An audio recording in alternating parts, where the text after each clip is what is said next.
Similarly, if you have a heterogeneity in public opinion and a homogeneity in political will, it looks like an imposition, right? We're still trying to figure out what we want. We really don't know. Oh, you're going to do what we tell you to do. We know exactly where we're going. The goal is X. Well, I don't know. What about Y? No, the goal is X, right? So you can see it's easy to understand the relationship between A and C because A and C accord, right? Where there is a homogeneity in public opinion, there's a homogeneity in political will. Cool. We want it. We know we want it. Okay, our goal is to get it for you, in a general sense. We're not quite sure what we want to do, generally. And now actually, there's always room for ghetto philosophy, even at the most advanced levels, right? We're not quite sure what we want to do. Okay, well, we'll try and deliberate and we'll get back to you. The goal hasn't really been defined, right? Neither really problematic. Really problematic when we have C and B or A and D. These two states of affairs are really problematic. When the population is clear and there isn't a corresponding will, we're clear, but there isn't a corresponding will to manifest the goal, then there's tension. You're not listening, in a sense. Where the population isn't as clear, is still deciding, if you will, and the political will is directed, then it looks like an imposition. You're speaking over us. You've already made a decision without listening to complete deliberation, and that becomes problematic, right? So, for me, I wanted to draw the image because I think it's just an awesome visual to understand a profoundly abstract and extremely difficult and extremely advanced concept. But once you see it, you get it, right? And once you see it, it's like, wow, I can really think of some really complex socio-political relationships with just this simple diagram. And of course, I created the diagram. Okay, so here's the quote, and then we'll end it.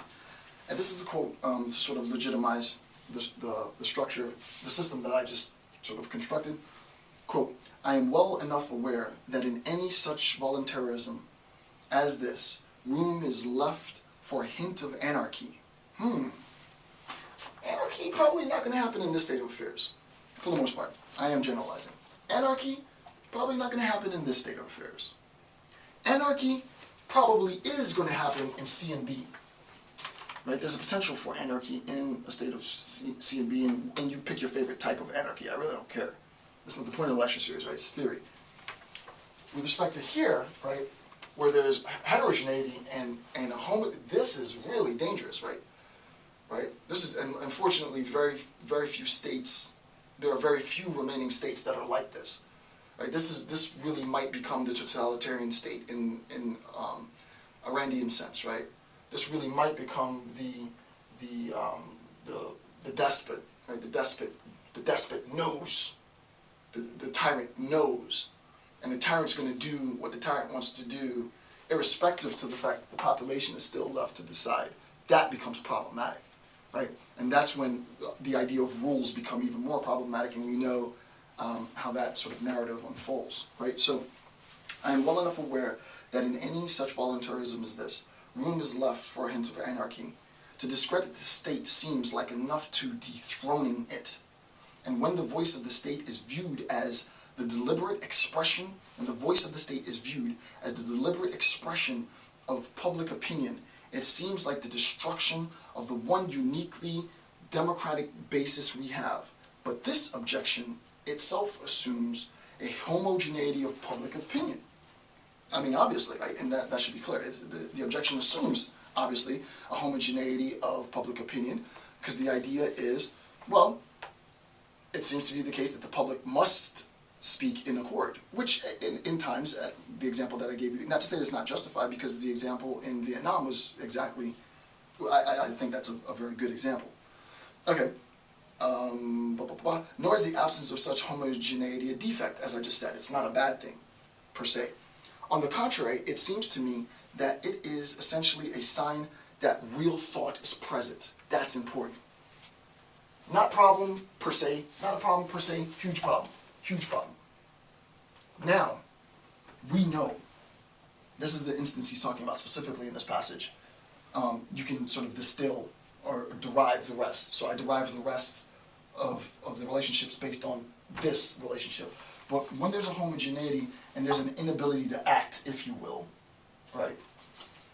that will isn't manifest based on consensus, then you recognize, listen, there's going to be some problems. The population now knows and is aware of the inability and the inefficiency of their political representatives. This is to postulate state far from uniquely sovereign, since on occasion it will not prevail, as on occasion it might not be right.